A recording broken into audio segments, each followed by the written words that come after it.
Hi friends, welcome back. तो देखते हैं Jaishankar master stroke, R India and China becoming friends. वही है, चलो देखें। क्वेश्चन यही सबके दिमाग में है कि जिस तरह से दिख रहा है थोड़े चेंजेस हुए हैं, स्पेशली जब चाइना और इंडिया के बीच में जो है एग्रीमेंट टाइप हो गया कि भाई जो हमारा लाइन ऑफ कंट्रोल है या बॉर्डर है उसमें क्या करना है, वो चाइना तैयार हो गया पीछे होने को, तो उससे काफ़ी न्यूज़ आने लग गई है। देखिए, मैं तो ये कहूँगा कि इंडिया नॉर्मली अभी तक सॉफ्ट है, सॉफ्ट इन द सेंस कि अगर कोई बॉर्डर से थोड़ा पीछे हो जाए तो हम खुश हो जाते हैं। ठीक है जी, ये था LAC था, LAC से आप थोड़े पीछे हो गए, थोड़े हम पीछे हो गए, बफर जोन वापस आ गया, जैसा पहले हुआ करता हो गया, हम बड़े खुश हो गए। ऐसा नहीं होना चाहिए। आपको बोलना चाहिए आप टेरिटरी जो आपने ली है वापस करिए। चलो देखते हैं 1960s की वॉर में जो जो टेरिटरी गई है, गिव इट बैक। वो तो मैं भी बहुत, मैं तो हर जगह जहाँ डिस्प्यूट है उसको रिजॉल्व करो। इसका मतलब ये नहीं कि हम सडनली टिकटॉक को ओके कर देंगे, उनके गेम्स चालू कर वो तो नहीं करने देंगे, वाला। उनका प्रोडक्ट लेने। हम डूबना थोड़ा है। अब तो वो डूब रहा है। 4.6% उनका सिर्फ ग्रोथ रेट है, हमारा 8% है। अब तो डूब रहा है। अब तो डूब रहा है। अब तो मोदी जी ने गवर्नमेंट ने वार करना है। हाँ, अगर अब वो कहते हैं ना, लोहा जब गर्म होता है तब उस पे हथौड़ा मारो। अब टाइम है अटैक करने का। जब इंडिया जो है तेजी से आगे बढ़ रहा है, वो लोग बहुत आगे हैं, नो डाउट, मगर उनकी अभी जो स्पीड है कम हो रही है। और ये टाइम है हमारा कि उनको कैचअप करें। इसमें दोस्ती ठीक है, मगर अपना लॉस नहीं होना चाहिए। उस दोस्ती से प्रॉफिट हो तो इट्स ओके। तो चलो देखते हैं जयशंकर का मास्टर स्ट्रोक, शुरू करते हैं। अगर मैं आपसे कहूं तो क्या आप मानेंगे कि चाचा नेहरू का सपना मोदी जी ने आज जाकर पूरा किया है? उनका कौन सा सपना था भैया? नहीं किया। वो तो हिंदी चीनी भाई भाई था। दूसरा सपना हिंदी चीनी भाई भाई। आपने शायद सुना होगा कि भारत और चाइना के बीच में एक काफी हिस्टोरिक बॉर्डर एग्रीमेंट साइन किया गया है, जिसमें दोनों देश 2020 की सिचुएशन पर वापस आने की बात कर रहे हैं। इंडियन फॉरेन मिनिस्टर ने कहा है कि जो सिचुएशन है लाइन ऑफ एक्चुअल कंट्रोल पर, वो मई 2020 के पहले वाले हालत पर चली जाएगी। कंप्लीट इंडिया चाइना डिसएंगेजमेंट किया जाएगा और चाइना ऑक्यूपाइड टेरिटरी से पीछे भी हटेगा। तो इतनी बड़ी डेवलपमेंट कैसे हुई? क्या यूएस और कनाडा की दादागिरी की वजह से इंडिया और चाइना में दोस्ती हो सकती है? और वेस्टर्न देशों की डोमिनेंस को चैलेंज करने के लिए इंडिया, चाइना और रशिया नए अवेंजर्स की तरह उभर सकते हैं? क्या दुनिया का पावर डायनामिक हमेशा के लिए चेंज हो सकता है, या करेंसी की ये चाइना की एक और चाल है? आइए जानते हैं। चाल है, मैं तो चाल मानती हूँ। हेलो और शाम शर्मा शो के इस एपिसोड में आपका बहुत बहुत स्वागत है। मैं हूँ सेक्युलरिज्म का CEO शाम शर्मा और आप सबको एक सेक्युलर प्रणाम। तो जैसा कि मैंने कहा, इंडिया और चाइना के बीच में हाल में ही एक बहुत ही हिस्टोरिक डील साइन की गई है ब्रिक्स मीटिंग के जस्ट पहले। और ये न्यूज एक्चुअली काफी सडनली अनाउंस हुई है, लेकिन इसके पीछे का जो काम है वो काफी समय से चल रहा था और इसके पीछे माना जाता है कि अजीत डोवल का बड़ा हाथ है। सितंबर 2024 में सेंट पीटर्सबर्ग में हुई एक मीटिंग में अजीत डोवल और चाइनीज रिप्रेजेंटेटिव ने इस बारे में बात की थी, जिसमें उन्होंने चाइनीज फॉरेन मिनिस्टर वांग यी से म्यूचुअल अंडरस्टैंडिंग और ट्रस्ट बेहतर डेवलप करने की बात की थी। इसके बाद फॉरेन सेक्रेटरी विक्रम मिस्री कहते हैं कि चाइना की तरफ से भी एक बड़ी पहल की गई, जिसके बाद ये इंडिया चाइना का बॉर्डर एग्रीमेंट साइन किया गया। को निकाल दिया Over the last several weeks, Indian and Chinese diplomatic and military negotiators have been in close contact with each other in a variety of forums, and as a result of these discussions, agreement has been arrived at on patrolling arrangements along the line of actual control in the India-China border areas. Basically ये agreement border की patrolling के लिए sign किया गया है, जिसमें कि India और चाइना अपनी पेट्रोलिंग 2020 से पहले जैसी रिज्यूम करेंगे, specially line of actual control पर। इंडियन आर्मी हर महीने 2 बार LAC पर पेट्रोल करेगी। पेट्रोल टीम्स में मिनिमम 14 से 15 लोग होंगे टू अवॉइड क्लैशेस। दोनों कंट्रीज अपने पेट्रोल शेड्यूल्स एक दूसरे के साथ शेयर करेंगे कि भाई किस टाइम पर पेट्रोल होगा, किस डेट पर पेट्रोल होगा। हाँ, पर चाइना कभी वो थोड़ी को करता है, जब उसका मन करता है तोड़ देता है उसको। There's nothing to be happy about this. Depsang और डेमचोक को लेकर, जहां पर अब तक चाइनीज आर्मी इंडियन एरियाज में है, वो अब अपेरेंटली पीछे हटेंगे और 2020 बॉर्डर्स पर वापस शिफ्ट। इंडियन टेरिटरी बोला तो है, अब कैसे आ गया कि ले ली हमारी। चाइना की तरफ से काफी बड़ी डिसएंगेजमेंट भी है और माना जाता है कि इन डेवलपमेंट्स के पीछे रशिया का भी काफी बड़ा रोल है। माना जाता है कि रशिया ने जेन्युइनली कोशिश की है इंडिया और चाइना को एक टेबल पर लाने की, इसीलिए उन्होंने अजीत डोवल और चाइनीज फॉरेन मिनिस्टर के बीच में ये बैकडोर मीटिंग सेंट पीटर्सबर्ग में करवाई। चाइना ने ये भी अनाउंस किया है कि अब इंडिया और चाइना के बीच में डायरेक्ट पैसेंजर फ्लाइट्स फिर से शुरू शुरू होने वाली हैं और इसीलिए पिछले महीने पहले सिविल नहीं थी। एविएशन मिनिस्टर के नहीं, तो पहले की राममोहन न्यूज़ है। नायडू और Yeah. सोंग जियोंग के बीच में एक मीटिंग भी हुई थी। तो ऑब्वियसली यहाँ पर एक नेचुरल सवाल उठता है कि ये बड़ी बात क्यों है, क्योंकि देखिए चाइना और इंडिया के बीच में अच्छे रिलेशंस का मतलब कि सूरज अचानक से पश्चिम से उगना शुरू होगा, या फिर watching a cricket match without at least one person on Twitter saying कि भाई धोनी का कमबैक करवाओ। साला आईपीएल 69 भी होगा ना, उसमें भी 90 साल के धोनी को उठा के पटक देंगे बीच में थाला फॉर अ रीजन बोल के। देखिए इंटरेस्टिंग बात यह है कि इंडिया और चाइना दो एंशिएंट सिविलाइजेशंस हैं जिनमें हजारों सालों से एक म्यूचुअल रिस्पेक्ट रही है। इनफैक्ट इंडिया क्या का कर रहे हैं? ग्रेटेस्ट एक्सपोर्ट उसको देख के बैठे रहेंगे क्या? कल्चर यानी बुद्धिज्म। क्यों कई वॉर की थी चाइनीज monks 1960s इंडिया में? स्टडी करने के लिए आए हैं और इन चाइनीज तिब्बत monks पूरा ने चला जो गया। अकाउंट्स अपने शेयर किए हैं उससे हमें एंशिएंट और मिडिवल इंडिया के बारे में बहुत अच्छी नॉलेज भी मिलती है। लेकिन जब 20th सेंचुरी में चाइना में कम्युनिस्ट रेवोल्यूशन हुआ और quote end quote Great Xi leap Jinping forward जैसा ही लग रहा है। उसके बाद चाइना एक एक्सपेंशनिस्ट तो father है क्या? करंटली चाइना के अराउंड 20 बॉर्डर डिस्प्यूट्स चल रहे हैं अपने हर एक पड़ोसी के साथ। इंडिपेंडेंस के बाद हमारे जो पहले प्राइम मिनिस्टर थे जवाहरलाल नेहरू जी, वो बहुत कीन थे चाइना के साथ एक अच्छी कीन ही रिलेशनशिप रहो। करने के लिए। वो एक एशियन ब्रदरहुड बनाना चाहते थे। उनका तरीका थोड़ा अलग था। उन्होंने सोचा कि 1962 में जमीन डोनेट करके चाइना के साथ ब्रदरहुड बनाने की कोशिश करते हैं। अब उनका तरीका भले ही गलत रहा हो, लेकिन आइडिया इंटरेस्टिंग था। वो मानते क्यों थे आइडिया? कि चाइना हमें और क्या इंडिया जरूरत है अगर जब उनको साथ नहीं में आ जरूरत? जाते हैं तो वो एक बहुत ही सिग्निफिकेंट एशियन पावर बन जाएगी और वेस्टर्न कॉलोनियल पावर्स के खिलाफ एक बड़ा काउंटर बैलेंस भी बन जाएंगे। लेकिन इसके बावजूद इंडिया और चाइना के बीच में रिश्ते हमेशा कुछ खास अच्छे नहीं रहे हैं इंडिपेंडेंस के बाद, क्योंकि चाइना ऑलरेडी लद्दाख पर, हिमाचल प्रदेश पर, उत्तराखंड पर, सिक्किम पर, अरुणाचल प्रदेश पर, बेसिकली जो भी उनके बॉर्डर पर आता है उस पर वो क्लेम डाल चुके हैं। क्योंकि जैसा कि मैंने कहा, चाइना एक एक्सपेंशनिस्ट अग्रेसिव पावर है, अपने आप को एक मिडिल किंगडम की तरह एस्टैब्लिश करना चाहता है और पूरे एशियन कॉन्टिनेंट को डोमिनेट करना चाहता है। 1962 के वॉर के बाद खासकर LAC पर लगातार चाइना के साथ इंडिया के स्टैंड ऑफ्स होते रहे। उसके साथ साथ चाइना ने पाकिस्तान को एक पालतू कुत्ते की तरह ग्रूम भी किया है ताकि वो पाकिस्तान का इस्तेमाल करके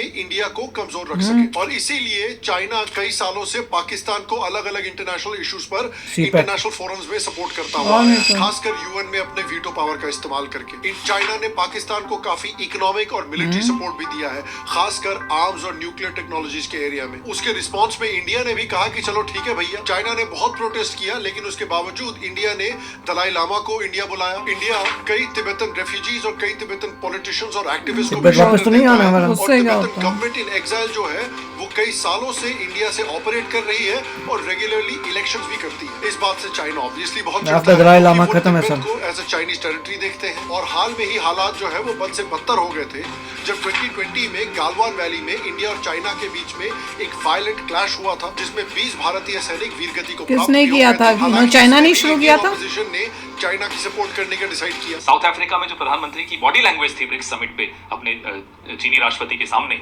वो देखकर बड़ा बुरा लगा, दुख हुआ कि 140 करोड़ लोगों के प्रधानमंत्री ऐसे आगे हाथ बांधकर खड़े रहेंगे।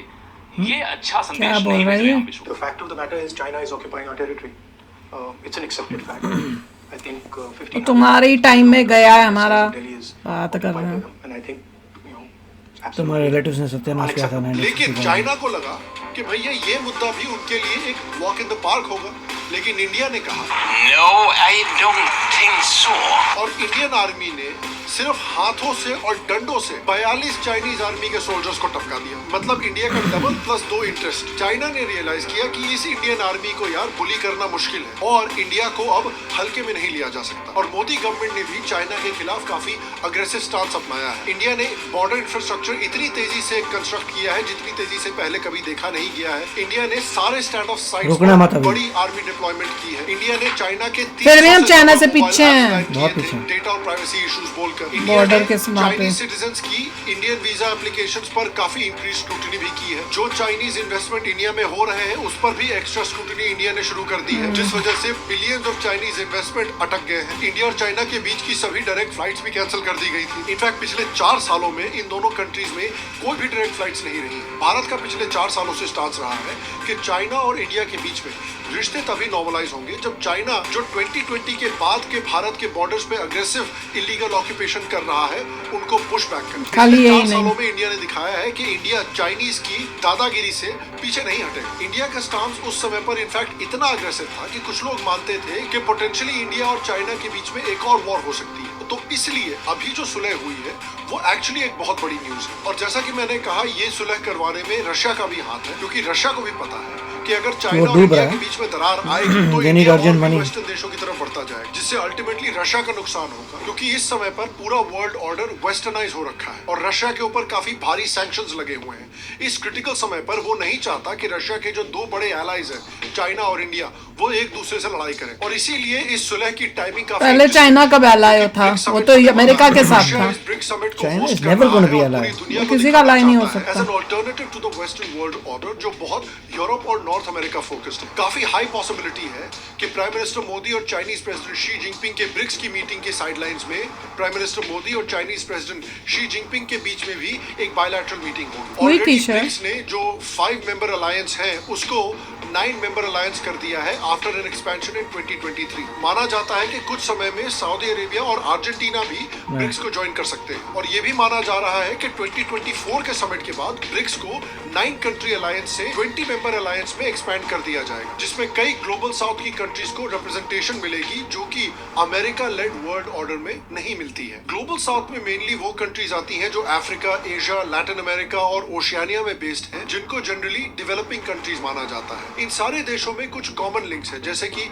ये सब कॉलोनियलिज्म का शिकार रहे हैं। इन सबके साथ इकोनॉमिक डिस्क्रिमिनेशन किया गया है वेस्टर्न कंट्रीज के द्वारा, और ग्लोबल सिस्टम में इनके साथ पॉलिटिकल मार्जिनलाइजेशन की गई है। For example India, China, Brazil, Nigeria, Indonesia etcetera. 47 countries ने ऑलरेडी एक्सप्रेस किया है इंटरेस्ट ब्रिक्स ज्वाइन करने में, जिसमें हो सकता है कि इस साल 11 कंट्रीज को चूज भी कर लिया जाए। और देखिए, यहाँ पर एक बात आपको सुनकर काफी सरप्राइज होगा कि इंडिया चाइना में जो इस समय अग्रीमेंट हुआ है उसके पीछे अमेरिका का भी इनडायरेक्ट हाथ है। देखिए, यूएसए एक टिपिकल हेजेमोनिक पावर है, जैसे कि कॉलोनियल पावर्स थे जैसे ब्रिटेन और स्पेन।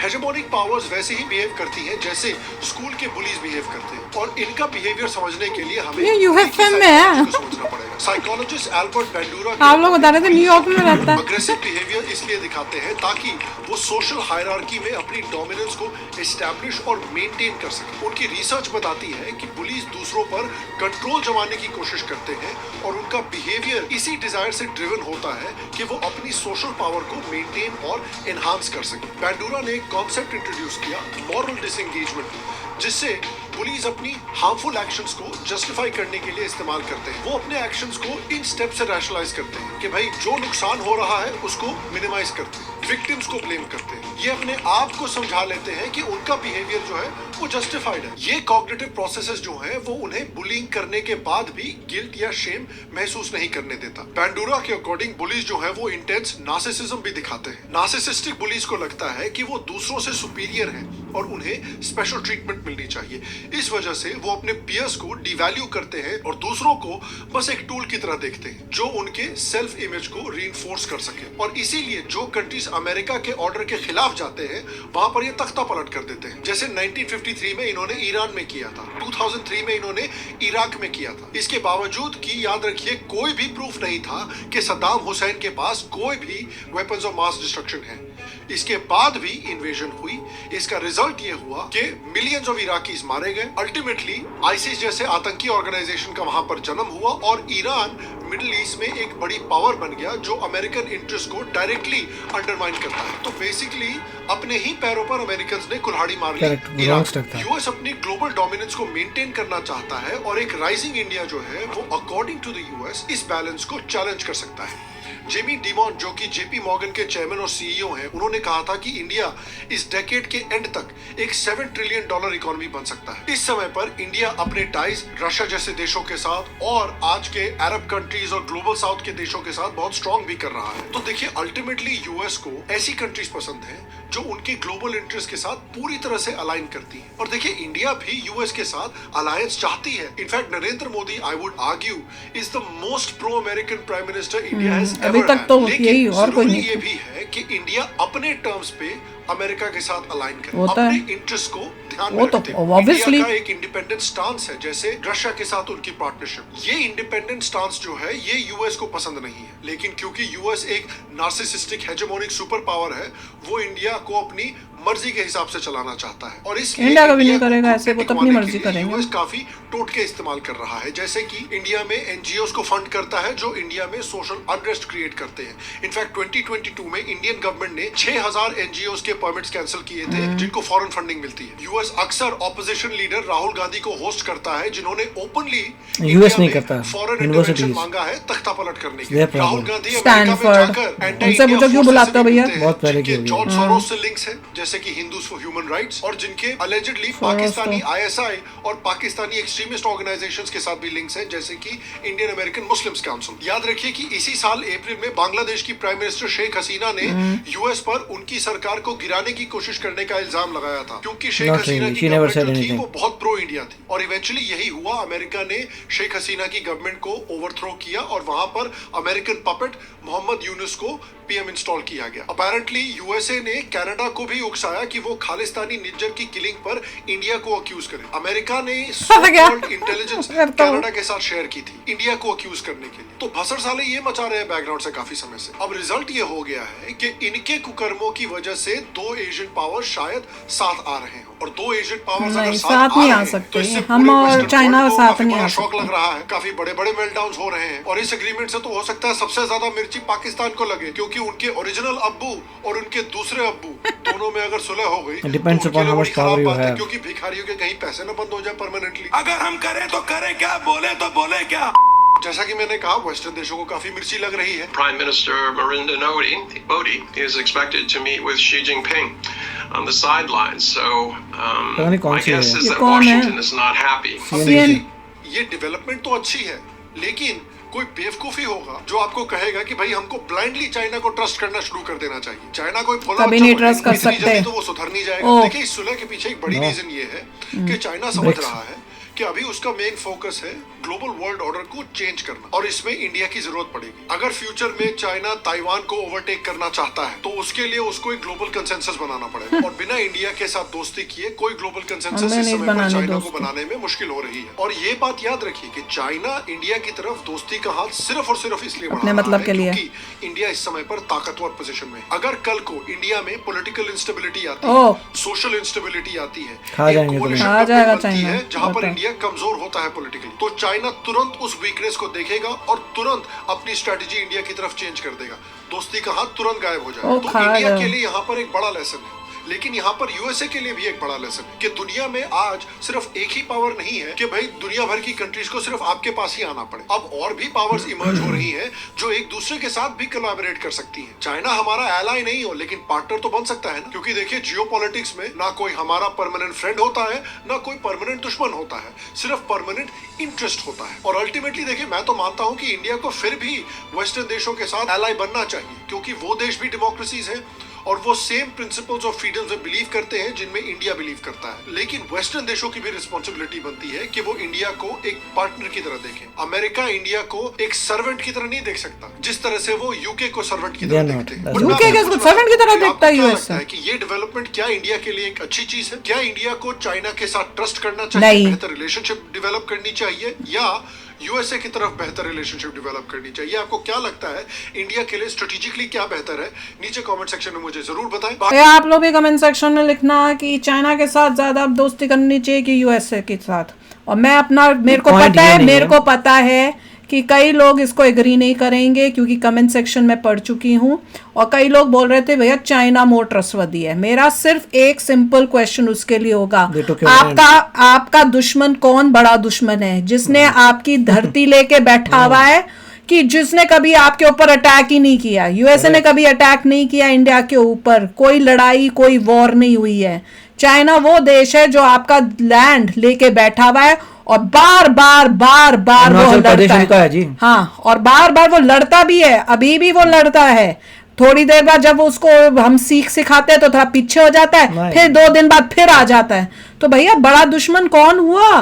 मैं ये थोड़ी कोई कह रही हूँ कि नहीं वो यूएस से बड़ा तुम दोस्त है या वो है बड़ा जिगरी यार है। अरे दुश्मन कौन होता है? जिसने तुम्हारी धरती लेके बैठा हुआ है, जो तुम्हारे दुश्मनों के साथ उनको पाल रहा है। कौन ज्यादा पाल रहा है पाकिस्तान को, चाइना की यूएसए? उनके हिसाब से सीपैक किसने बनाया हुआ है पाकिस्तान में? उनके हिसाब से अरुणाचल प्रदेश उनका पार्ट है, अक्सर चीन ले चुके हैं। बिल्कुल।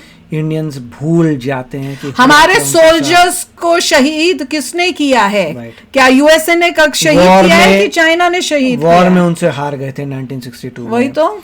जब तक इंडिया पावरफुल नहीं होता, इतना पावरफुल कि चाइना को क्रश कर सके, दोस्ती की पॉइंट नहीं मिलती। वैसे रिलेशनशिप अच्छे होने चाहिए, दे शुड बी पीस, अच्छे रिलेशनशिप होने चाहिए, मगर हिंदी चीनी भाई भाई अगर नहीं पड़ गए तो बहुत बड़ा फिर एक और झटका लगेगा, जिससे उसके बाद क्या हमने बिजनेस करिए, उनको बोलिए हम आपको बेचेंगे सामान, आपसे खरीदेंगे नहीं। देखते हैं कितना उनका भाईचारा रियल टर्म्स में आएंगे ना, पैसे के पॉइंट पे आएंगे, तब पता चलेगी असलियत। हाँ, उनकी असलियत क्या है, तब असलियत नजर आएगी। अगला बंदा बोलेगा भैया मैं तो बिजनेसमैन हूं, मैं तो पैसा देखता हूँ। अगर पैसा नहीं बन रहा, बाय बाय इंडिया। तो बहुत ही it is very critical. China से आप सोचो कि दोस्ती हो जाए, वो तो इम्पॉसिबल है। सारी इंटेलेक्चुअल प्रॉपर्टी पूरे वर्ल्ड की वो खा के कहाँ से कहाँ बन गया, सब चोरी चारी करके वो किस टाइप से जाते हैं। और उनका तो एम ही है कि हमने वर्ल्ड पावर बनना है, और उसके बाद ना डेमोक्रेसी है, वो कंट्री को। इसका ये मतलब नहीं रिलेशनशिप खराब होने चाहिए, रिलेशनशिप अच्छे होने चाहिए आपके, परंतु जहाँ पे एज लॉन्ग एज आपका प्रॉफिट हो रहा हो। हाँ, और बहुत चालाकी से और समझदारी से, अलर्टनेस के साथ उनके साथ डील करना। उसको बोलो अब अगली बार जो है इंडिया को वीटो पावर मिल जानी चाहिए यूएन में। अब दोस्ती हो रही है ना, अब इमीडिएटली 1 साल के अंदर अंदर इंडिया के पास वीटो पावर आ जानी चाहिए। नहीं आती तो फिर क्या दोस्ती है? दोस्ती क्या है, अक्साई चिन्ह भी दे देना। और पाकिस्तान में जो तुमने हमारे एरिया को वो पाकिस्तान से खरीद लिया है वो, और साथ में सीपैक जो तुम बना रहे हो वो सब बंद कर दो, दोस्ती हो जाएगी भैया। उससे हमें भी मिल जाएगा कि हाँ तुम वाकई दोस्ती चाहते हो। अभी थोड़े दिन में फिर सुनने को मिल जाएगा कि इनके जो सोल्जर्स है फिर से लाइन बॉर्डर को क्रॉस करके फिर आ गए हैं, फिर कुछ कर दिया। देख लेना अभी थोड़े सालों में या कुछ टाइम में। ब्रिक्स जो है, ब्रिक्स में कोई करेंसी आएगी तो वही बोलेगा देखो भी ऐसी करेंसी बनाते हैं जो बैक्ड बाय युआन होगी। तो नहीं, और साथ में उसको जब देखेगा कि वो इंडिया और तरक्की कर रहा है, उसने फिर कुछ बखेड़ा कर देना है। वो तो देखते जाना आप। तो चलो आप भी शेयर करना। बट मैं फिर से स्ट्रेस करूंगी, जब बड़ा दुश्मन कौन है जिसने आपकी धरती पे कब्जा किया है, जिसने आपके साथ बार बार लड़ाइयां की हुई है, और जिसने आपके सोल्जर्स के साथ उनको शहीद किया है, वो आपका ज्यादा दुश्मन होगा कि जो दूसरा दूर कहीं बैठा हुआ है, कभी लड़ाई नहीं की, कोई आपकी जमीन नहीं ली हुई, और मोस्ट ऑफ द इंडियंस जो है वहां पे जाके रह भी रहे हैं। बताओ भैया। तो चलो शेयर करना अपने थॉट्स। चलते हैं, मिलेंगे नेक्स्ट वीडियो में बहुत ही जल्द। Till then take care and bye bye. तो अगर आप मेरे इस चैनल पे नए हो तो जल्दी से सब्सक्राइब के बटन को हिट करो और बेल आइकन को क्लिक करो, ताकि आपको मेरा जब नया वीडियो मैं लगाऊं आपको उसके बारे में जल्दी से पता चल जाए।